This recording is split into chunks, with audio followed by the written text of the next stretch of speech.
I was just thinking the other day about the Lord of the Rings. Of course, a piece of fiction, but Tolkien was so dialed into this theme of the ordinary. And everybody who aspires to greatness in the Lord of the Rings is evil. The people who actually make the difference and change the sort of the course, the tide, either are running from greatness or have no idea they have it in them. So it's Aragorn, whatever, he's kind of running from his own destiny, or it's these wee little hobbits who just want to smoke pipe weed and have second breakfast, right? And it's just they're the ones who I have no idea I had it in me to sort of face these very dangerous things.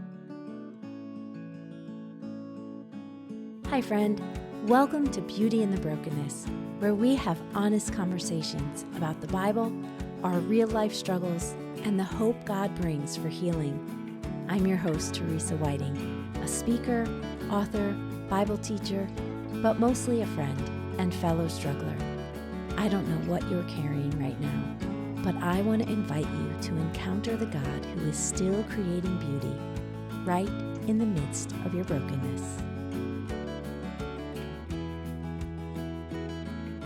Well, welcome, friends. I am excited to introduce you to my guest today. I'm speaking with Mark Buchanan.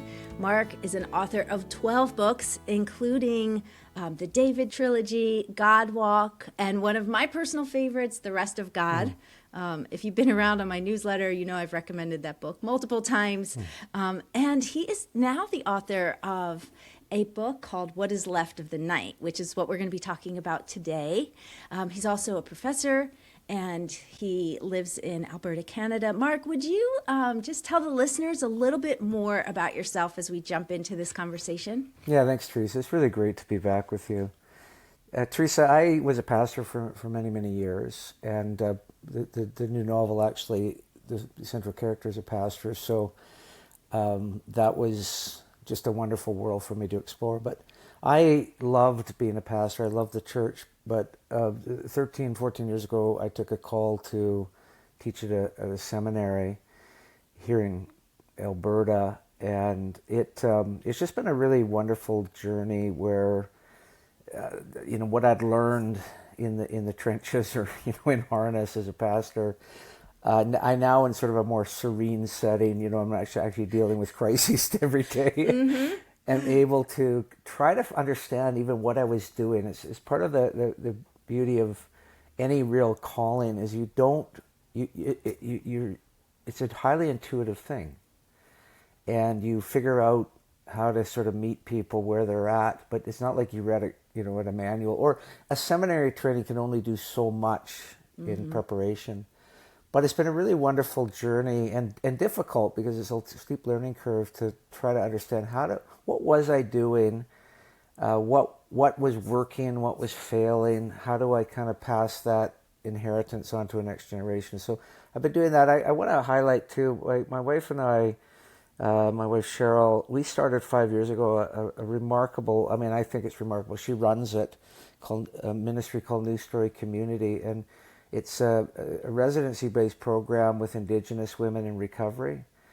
And God grew that in her heart and in my heart, but in hers particularly over a long stretch of time. And as we started to, enter our 60s, we felt a little bit Abraham Sarish, like, God, you could have, we could have started earlier on this. But it's been an extraordinary journey of walking alongside these beautiful, brave women and seeing what happens if somebody truly kind of opens their heart to the Lord, His provision, His strength, His grace to, live the life we're called to live. I've learned more about discipleship in the last 5 years from these women than I did in all my years pastoring or professoring.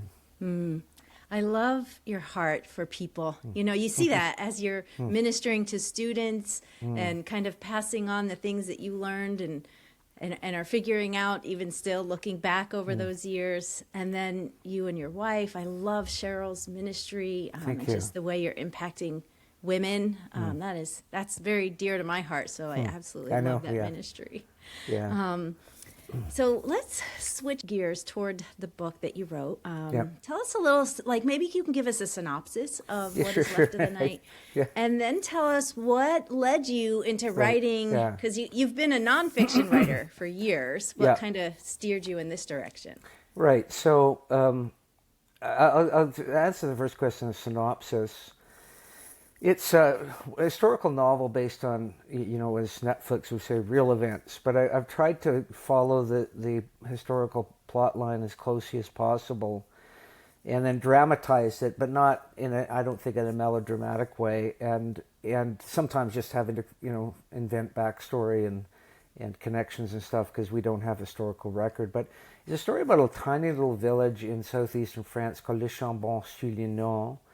And during the war, it's a unique, this little community, because in that area, it's mostly Protestant Christians in a sort of a country that's mostly Catholic, and long history of actually being persecuted. This community being persecuted. It's called Huguenot, and they just were hounded and hunted and imprisoned and killed. And what it forms something in them, this sort of fierce devotion to the victim or the person on the margin. And it exists to this day. This village is mostly secular now, in terms of there's very little church activity, but they retain this sense of fierce devotion to the person on the margin. So they're a community that has an oversized population of refugees living among them, and some of the kind of backlash we've seen in countries like in Europe and France particularly against immigration, you don't find that in this little village. So this village in the 40s, as the dark shadow of the Reich, the Nazi regime, is sort of spreading across France. This pastor, who's an absolutely committed pacifist, he will, he wouldn't. I don't think he'd kill flies. I mean, I think we all get a pass on killing flies and mosquitoes, but I don't think Procme did that. And he wanted to sort of be involved for really kingdom purposes. That's how he framed it. In that time of war and conflict, and he turned the village and he talked to other pastors in their villages into, literally, he called it a city of refuge. So for the numbers thing, if somebody's being pursued, who's they're being accused of a crime they didn't commit, so these refugees, you have to give refuge to them. So this little tiny village of 900 people saved over 2,500 refugees, mostly Jews. This is a true story.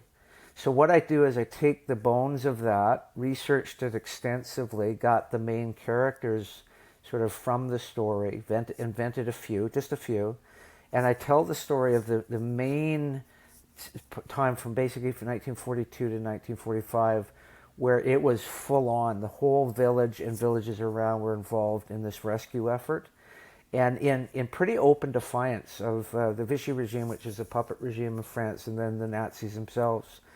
And they would in a few instances, they said right to the face of these dark regimes, "We are hiding Jews, and we will never tell you where they are." Wow. So there was just this incredible kind of holy pluck and defiance. Mm-hmm. And so the story, just in and of itself, is magnificent and inspiring. And then what I did is I took it and kind of reordered some of the time sequence and whatnot to kind of maximize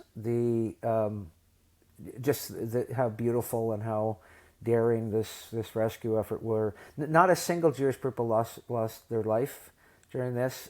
Several of the villagers did. They put their life on the line to this community. One last thing I say about that bit is, as I did the research, I realized some very interesting characters intersect this story, this place, this time. So the Nobel Prize-winning author Albert Camus, an Algerian French writer, famous for The Stranger and The Plague, which is one of his most well-known stories, kind of a COVID-like thing that breaks out. He's writing this novel in just outside this village at this time. And then Virginia Hall, a remarkable spy with a wooden leg. She actually shot her own leg by accident, and she ends up with a wooden leg that she calls Cuthbert. You can't make this stuff up, Teresa. She's now considered probably the most effective spy of World War II. Her story is just starting to emerge. She's working with the resistance just outside the village at this time. So, I mean, it's just too good. And historically, we Camus and Trocmé may have met. Almost for sure, Hall and Trocmé, the pastor, didn't. But they do. They all meet in my novel. I love it. I love it. She was one of my favorite characters for sure. Hall, I loved her. yeah, she's formidable.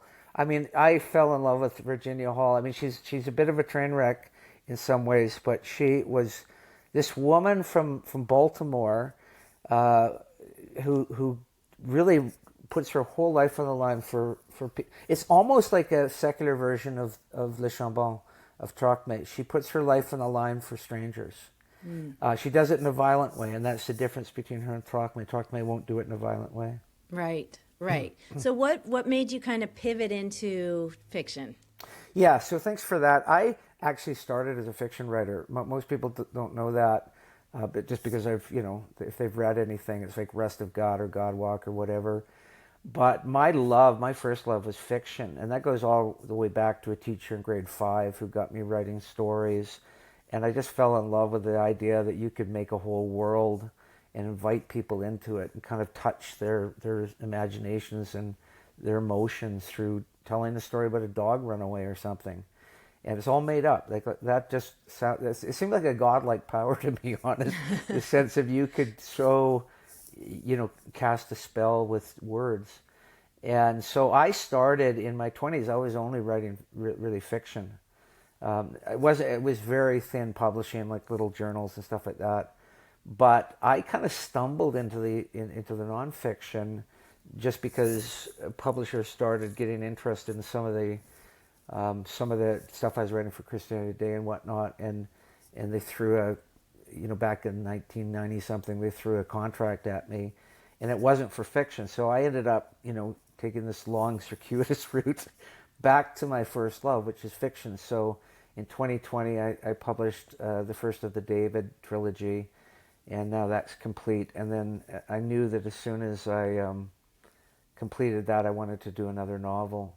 So that is really just coming home.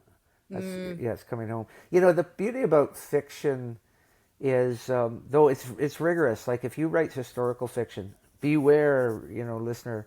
If you're going to write historical fiction, you have to be it's a more rigorous process than if you're writing, a nonfiction book about grace or something, because you have to get the details right.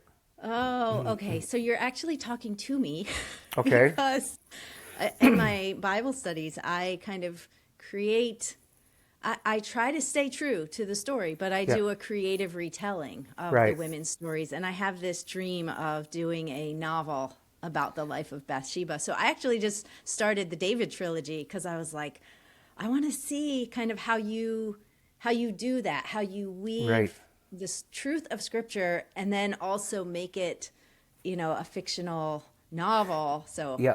And so with the biblical fiction, I would so encourage you to do that, Teresa. And that the Bathsheba characters, I just finished teaching yesterday. I teach a whole course, 13 weeks on the life of David.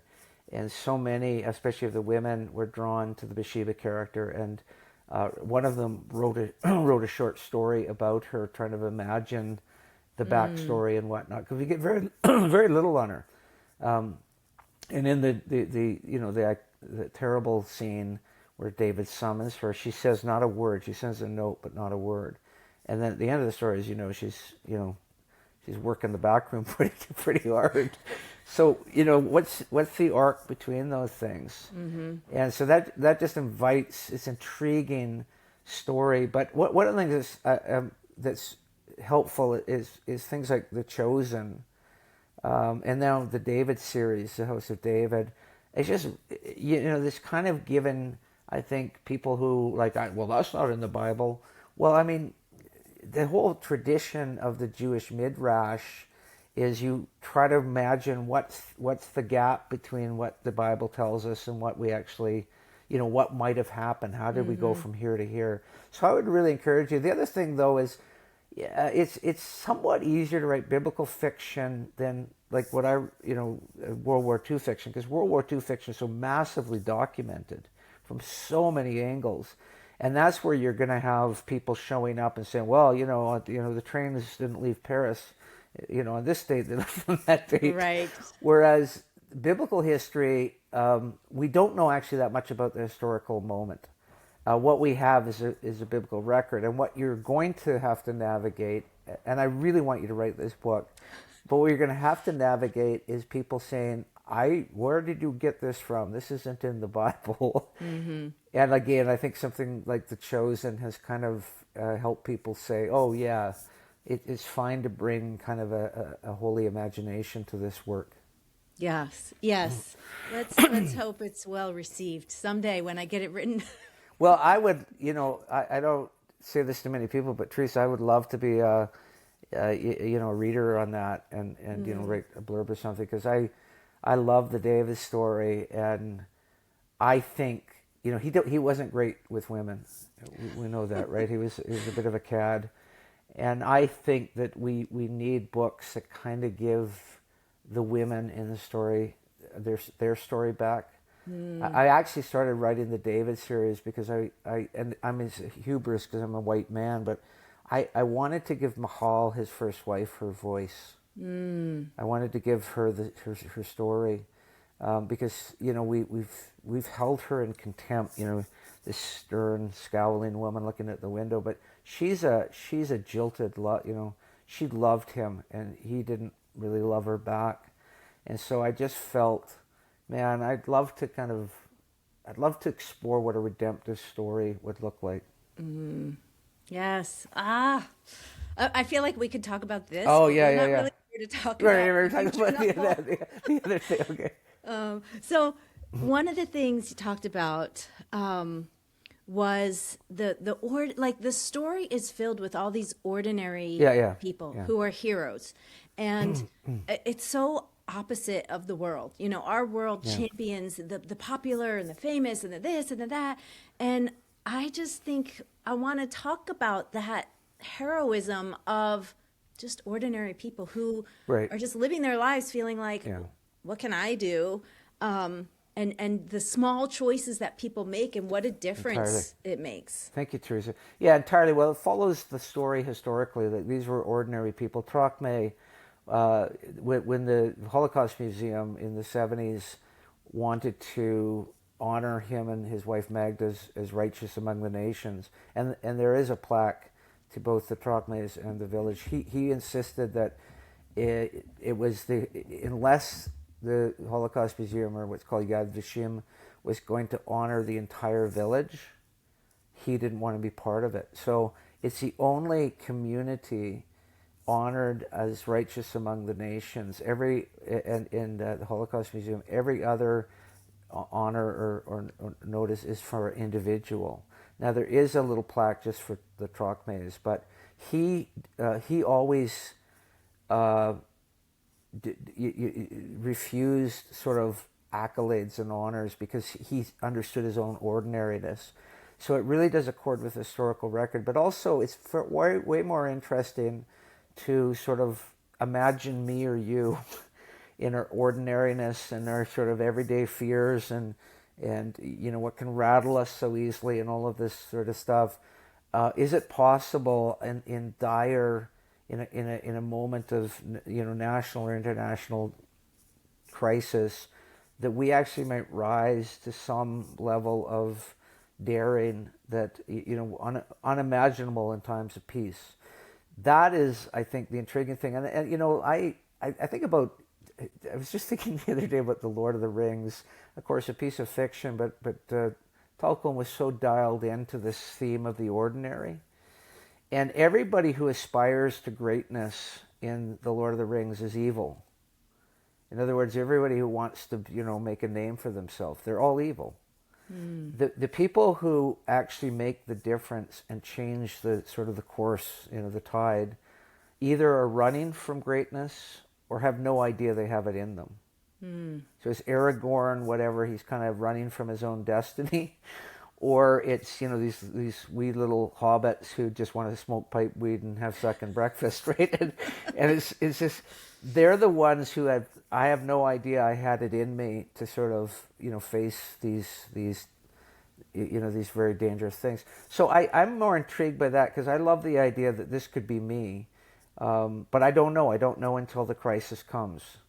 And part of what makes Le Chambon, this little village, so intriguing is there's a lot of individuals during World War II who acted heroically, often the ordinary people, and there's organizations that were intervening in a heroic or kind of a daring way. There's only two communities that acted heroically or acted to sort of protect refugees en masse. One's in Italy, and I forget its name. The other is this little one in France.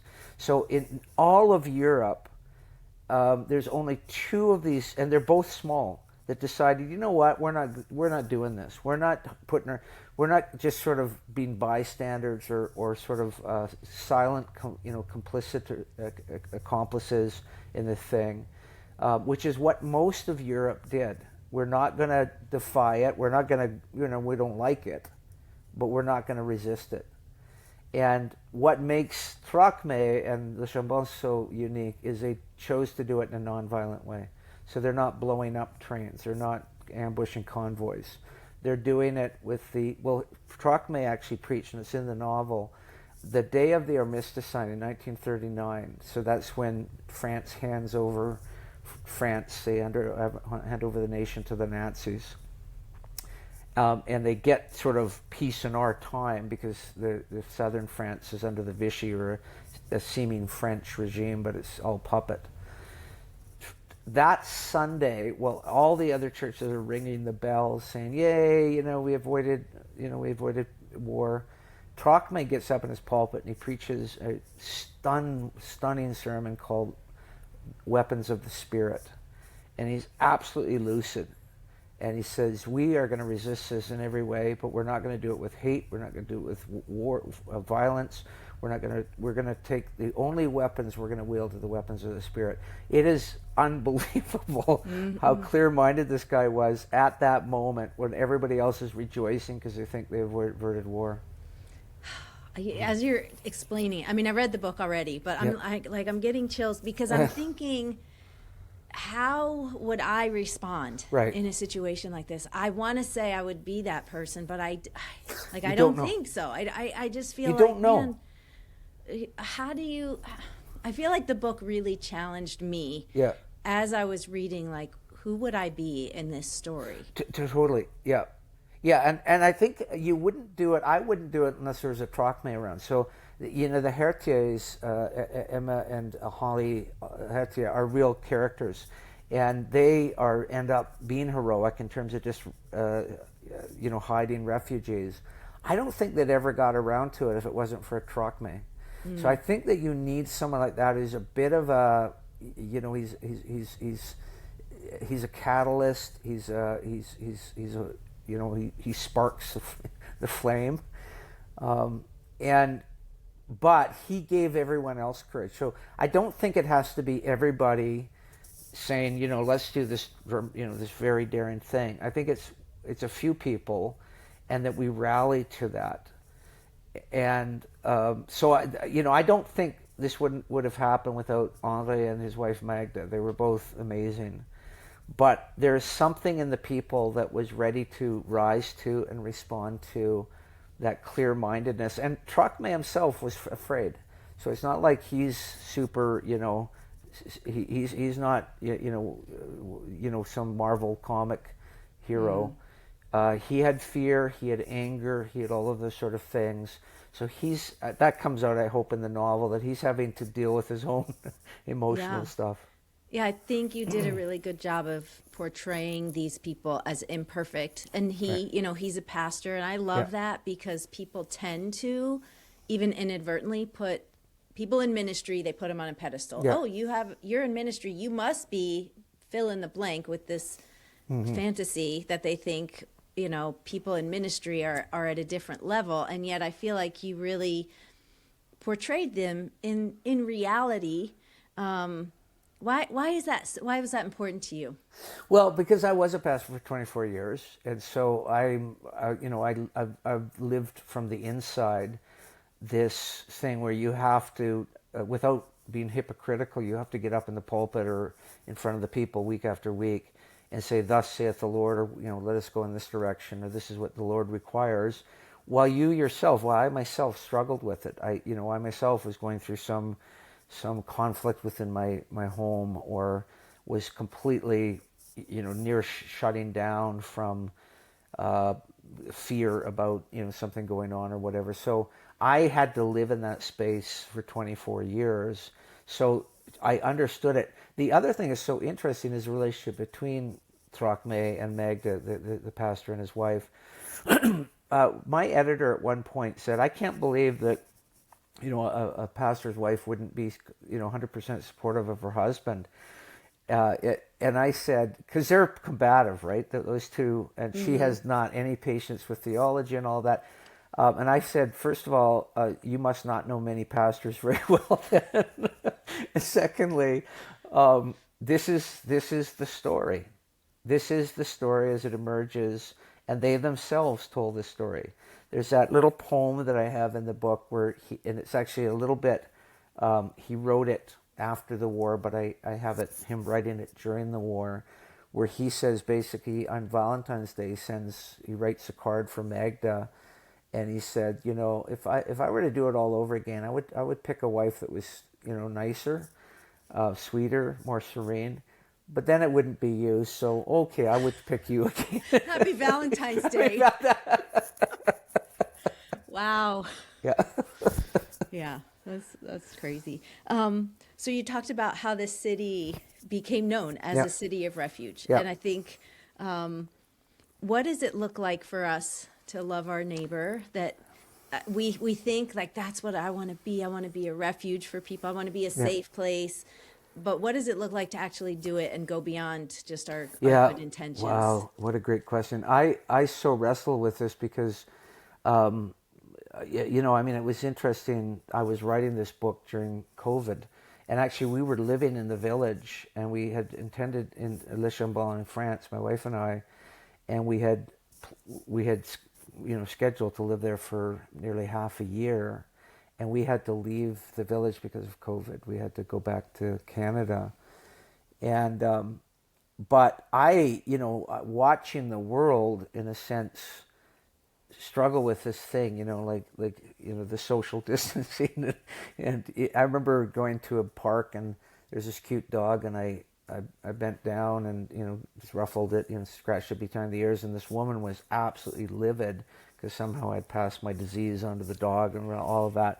So it was like an inhospitable days, if you recall that. And I watched in real time as I'm researching and writing this book, and having left the village because of COVID, how suspicious, how wary, how self-protecting an entire world can become almost overnight because of some new regime, in a sense, rolls in. And I thought, oh my goodness, this is as close an object lesson I'm ever going to get to what happened in the 1940s. Is this seemingly unstoppable force of the Nazi regime is saying, now these people are unwelcome. They are, if you hide them, if you help them, you are an enemy of the state, and all of that. And, basically it was kind of like all these decrees coming out of higher offices, and if you broke them, you were in trouble. And so that was fascinating, and I realized, okay, what does it look like to be hospitable in this time when it's you're putting yourself at risk for it? All I could come up with as I sort of wrestle with that is that it's going to, and I'm not sort of advocating for sort of social unrest or whatever, but it takes some level of defiance. It takes some level of saying, I'm going to choose compassion. I'm going to choose, especially the person on the margin, I'm going to choose to welcome them and make a space for them, even if that's costly to me. So one of the things I got an opportunity to sort of online to address a lot of churches during COVID as I was researching this book. And I was just saying, the people who are suffering the most are not the people who have the yachts and, all of that. It's for them, it's just like a vacation almost. You get to stay in place, right? It's the pensioner living in a little apartment whose daughter would come by once a week to see, and she can't now. And what does it look like that person, or it's a person dying alone? So many people died alone. And I honestly advocated for a kind of holy defiance in these things where sometimes you just have to break the law, and you actually have to kind of, and again, I'm not like an anti-whatever, anti-this and that and the other thing. I just think compassion has to have a priority over safety. And that's what this village chose every time. And I think that's just sort of, I think when we think about our homeless population, I talked about my wife's ministry with Indigenous women going through recovery. It's a hard go. And every day we have to choose compassion over safety, or safety for ourselves, or comfort for ourselves, what's comfortable.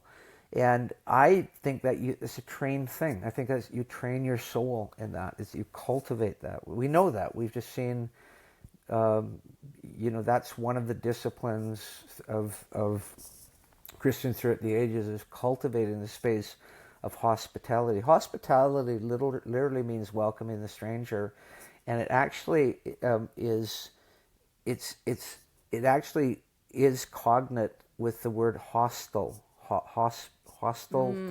There's one writer that calls it hostile hospitality, because this could go wrong. This stranger could be dangerous or whatever. Yeah. So I don't think there's any possibility of, especially when things get distressed. Like, it's lovely that you have these friends in the same socioeconomic bracket as you, and they're all, and you have them over to your lovely house, or they do you to theirs, and you make a wonderful meal and all of that. I wouldn't even call that hospitality. It's just like this entertaining. Hospitality is welcoming the stranger, and you really don't know how this is going to play out, but you take the risk anyhow. That is so, I don't know if the right word is convicting, but it's hitting really close to home. I don't know if you know, my husband's a pastor. He's been pastor for 32 years. Oh gosh, I didn't. How fun is that? Yeah. And we're in a church now that's more urban than any. We've always been in very suburban, very, just really safe places. We're in a place now, we have homeless people, we have drug addicted people, we have all kinds of people every week come to our church. And I'm just thinking about what you're saying about compassion over safety. And even what does that look like in a ministry? Like, you've got children on the campus, and we're trying to navigate all of these things. And, what does it look like as a ministry? What does it look like as a one-to-one relationship? I just feel like so many things converge when you're trying to figure out that line. And yet we're called to love. We're called to compassion. And so often we're absorbed in self-protection, really. That's what it is. It's like, well, what about this? What if this happens? What if that happens? And we're always protecting the vulnerable. So obviously, if this, we're not putting the children at risk or whatever. Right. But I have a friend who's a pastor. He got into pastoring later in life. He was in business and all of that. He loves it. But his first church was a suburban church, and he was bored out of his mind.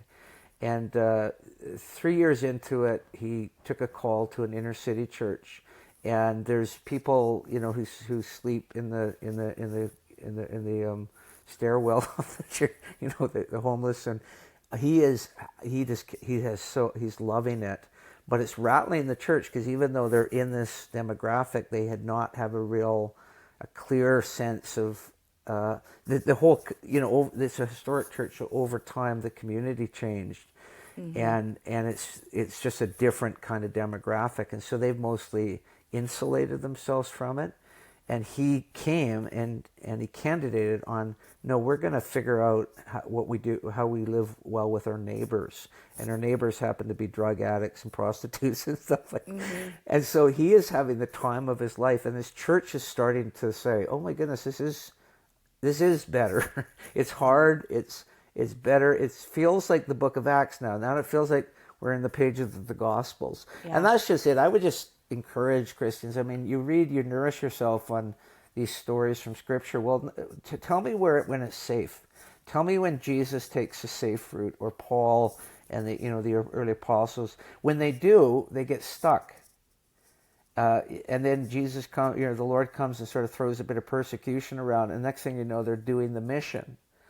So the gospel is not written really, I mean, we can read it and understand it and apply it if we're in a very sort of safe, upscale, affluent kind of neighborhood or whatever, but it's not written to those people. Like the original audience were, the clientele that you have at your church. Yeah, I remember reading a book. I feel like it might have been David Platt, Radical, where he talked about, I'm not praying for my children to be safe. I'm praying for them to be dangerous. And Oh, I was right. like, oh, man, such a good thing. I've thought about that often. Like, Yeah, I mean, honestly, like this sense of, I mean, safe for, the vulnerable, but dangerous. Like Jesus was safe for the woman who came and washed his feet, and dangerous for Simon, the guy judging. Like he reserved his harshest critique, and the only time he got violent was anybody who was exploiting the vulnerable. yes. And the people who are vulnerable, they found refuge in him. So I think that if we're reading this story in a kind of with what literary scholars call a sort of second naivety, so we've spoiled the first naivety, well, we've never heard these stories before, and they rock us. Most of us grew up with these stories. We learned them in Sunday school. They got domesticated for us. I think what we have to bring is a second naivety to these stories of Jesus, the apostles, or just go back in the Old Testament and find out how much God says, hey, how about leaving everything and coming to a place I'll show you? Yes. The disruptiveness of the gospel, the disruptiveness of the call of God. And if we read them with a second naivety, it's like, oh man, you know what? It's not like I have to go ruin my life, but if I am not cultivating a space in me where I am willing, in the power of the Spirit, to take the risk that that where compassion, love, welcome, hospitality will triumph over my longing to be safe and to be comfortable. If I'm not, then I'm not actually reading the gospel. if I'm wanting always this comfort and the safest path. Yeah. Yeah. Oh, man. Before we pressed record, we were talking about how this book, as you were writing this book, you felt like you were kind of relating to the current day in some capacity. I'd love for the listeners to know. Yeah, a little thanks, more Teresa. about what you Yeah, mean. when I got interested in the story 20-something years ago, I came across a little reference to a book by Philip Haley, who was a researcher and kept coming across references to this village, Le Chambon. And he went there and he found this incredible story of these people who very quietly, without boasting, hardly talking about it, rescued these 2,500 Jewish people. And he wrote it up in a book, a beautiful book, but it's not he wasn't an historian. He was just trying to capture the story in its raw form. And the book is called Lest Innocent Blood Be Shed, which is the refrain around in Numbers for the city of refuge. So 25 years ago, I read this book, and I was like, oh my goodness, I love that idea. And then, I kept sort of coming across this story. And finally, in 2016, I was speaking in Europe, and my wife and I drove down to southern France, and I realized we're going to be fairly close to Le Chambon. So we went and spent the night there, and then the story started to emerge. I want to write about this. So you asked about, so I didn't have, that's a long explanation to say, I just started researching this out of sheer interest in how did these people, what was motivating them, what was underneath this remarkable feat of radical hospitality. As I was, moving toward the completion of the book and writing it, what stunned me is how the events happening in 1940s in France intersected what's going on in large parts of the world, but certainly in North America right now. And I would say in a couple of areas that I think we're more in an age of ideology than of ideas. And that was the 40s in Europe. And the difference between ideology and ideas is ideas are interesting and you can have very vigorous even conversations, even arguments about them, but you don't hate the other person because they, in fact, a really healthy society flourishes on the kind of back and forth of ideas. Is this economic system better than that economic system? And so it progresses through this kind of clashing of ideas, but it doesn't become this sort of test of orthodoxy or test of your moral virtue, that I like this idea better than that idea. The ideas are just complicated and interesting.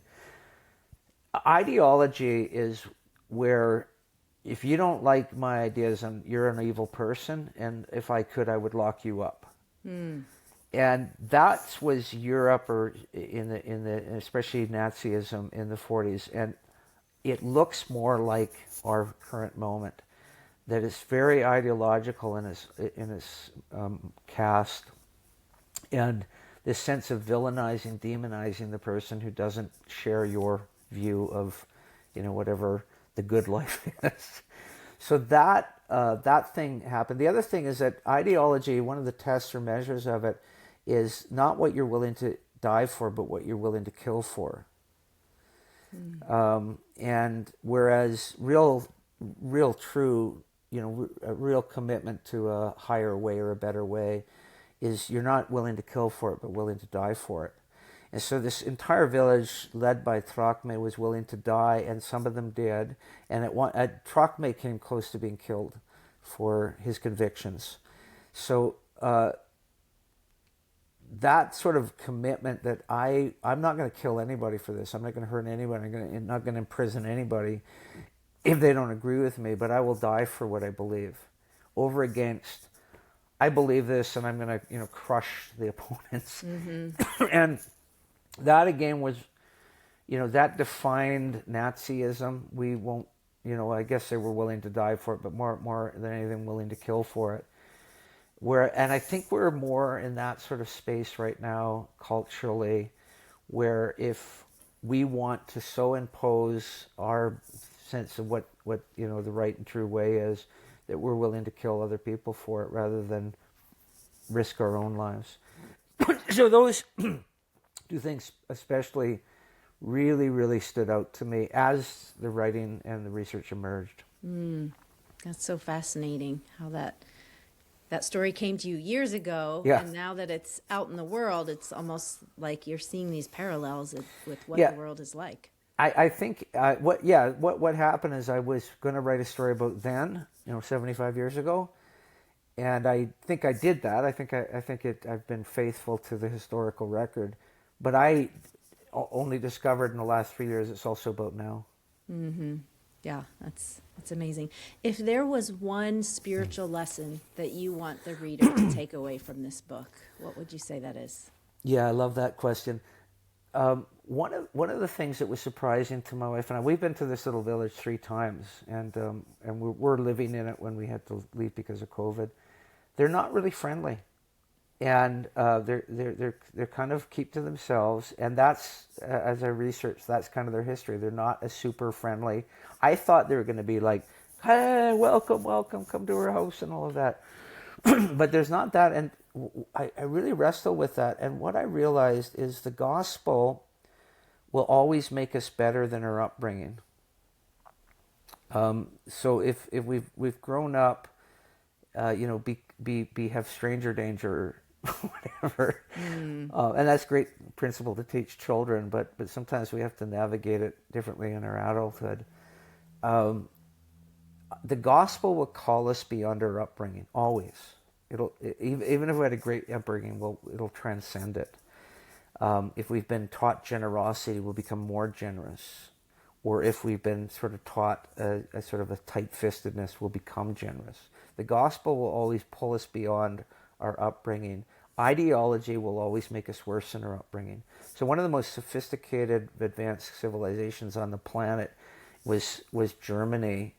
In the incredible, philosophy, art, science.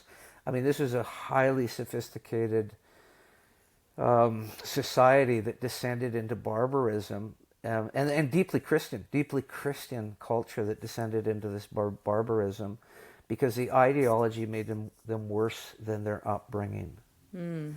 And so I would say to listeners, are you better? Is the gospel made you better than what you learned in your home? And it might have been a great home, but is it actually taking it beyond that? Or is whatever you believe making you a lesser version of what your mom and dad and grandpa told you and taught you? I think if it's a lesser, then you've embraced an ideology, and if it's a greater, then you're actually living the gospel. I love that. I just want to encourage listeners. This is an excellent book. I loved so much about it. You're a very poetic writer. Even when you were saying you've always written fiction, I can see in the nonfiction books just kind of that warmth and vividness as I read. Even the nonfiction books, I feel like have this element of creativity in them. It just kind of comes out. So, I will have information on where listeners can get the book and all of that, and your other work as well. But is there just anything else you wanted to add, Mark, before we close out? No, I really, I'm very grateful for this opportunity to talk with you again, Teresa, and I love the ministry that you have. And I would just simply say, you don't have to do radical, you don't have to be Drachme and save 2,500 people. Just take that next step. That's all he ever did. It's like, what's the next step toward being a person who more fully lives out the call of God to be a person of deep compassion, deep love. And it will take a risk. It will involve a risk, but it doesn't have to be. Where he ended up and where he started are two different places. So just start. So good. Thank you so much, Mark. Thanks for being on the show again. You're welcome. Real pleasure. Thanks for hanging out with me today on Beauty in the Brokenness. To find all the show notes, resources, and ways to connect, go to teresawhiting.com/listen. That will include all the links on how to connect with Mark and his books. If you enjoyed this episode, would you take just a minute and share it with a friend? In closing, I want to leave you with this prayer from Numbers 6, 24-26. The Lord bless you and keep you. The Lord make his face shine on you and be gracious to you. The Lord turn his face toward you and give you